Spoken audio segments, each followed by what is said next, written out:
Hello, and welcome to this Tiny Spaces Big Ideas lecture. I am fascinated by word meanings, and I'd like to tell you a bit about them. So some words have more than one meaning or more than one sense, right? So take the word bank, for example. Bank can mean a financial institution or this sloping part by the side of the river.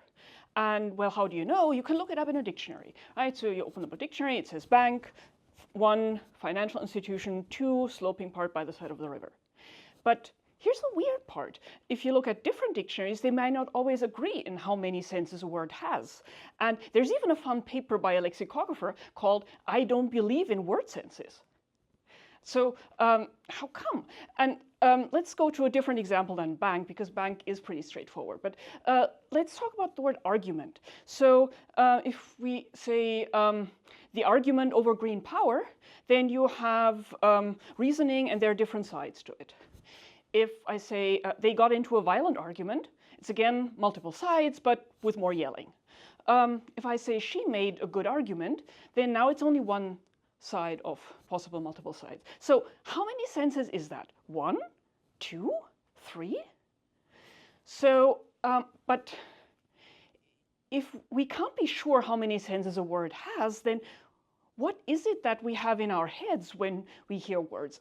I mean, it's not like we get totally confused every time we hear a sentence and go, oh, what did he mean? What did he mean? Right? So it needs to be something that works, but what is it? So asking people and doing experiments with people is quite difficult.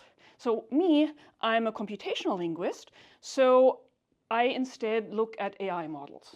So why can I do that? So if you think of AI models like ChatGPT and others, they are trained by reading through tons of text.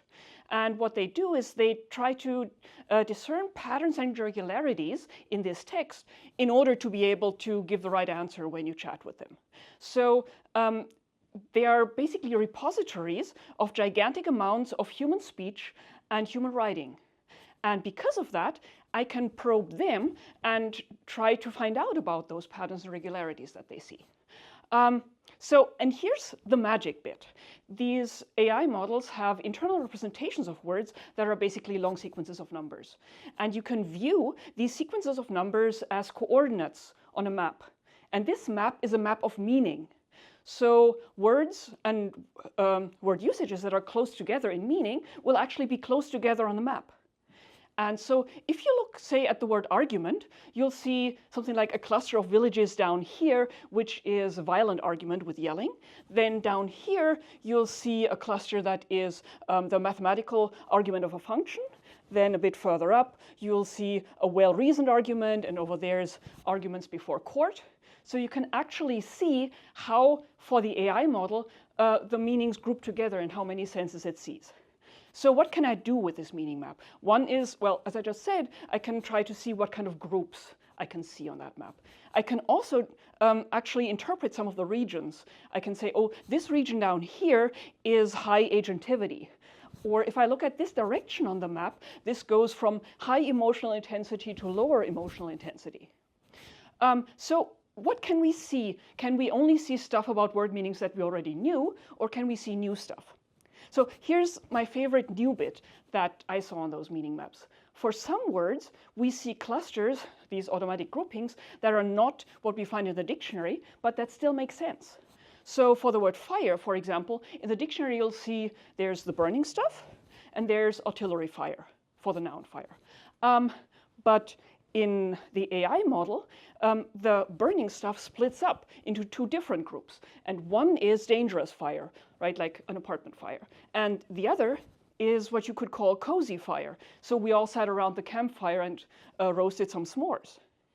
So what does that mean? Does that mean, is that real what this AI model sees? Is it that what we store about words is not just what the dictionary says, but also kind of the stories that we experience with words? So yeah, what is the structure of word meanings really? Are these stories a part of it? And for which words? All right, my name is Katrin Erk. I'm a professor in the departments of Linguistics and Computer Science and in the colleges of Humanities and Fine Arts and Information and Computer Sciences at the University of Massachusetts Amherst.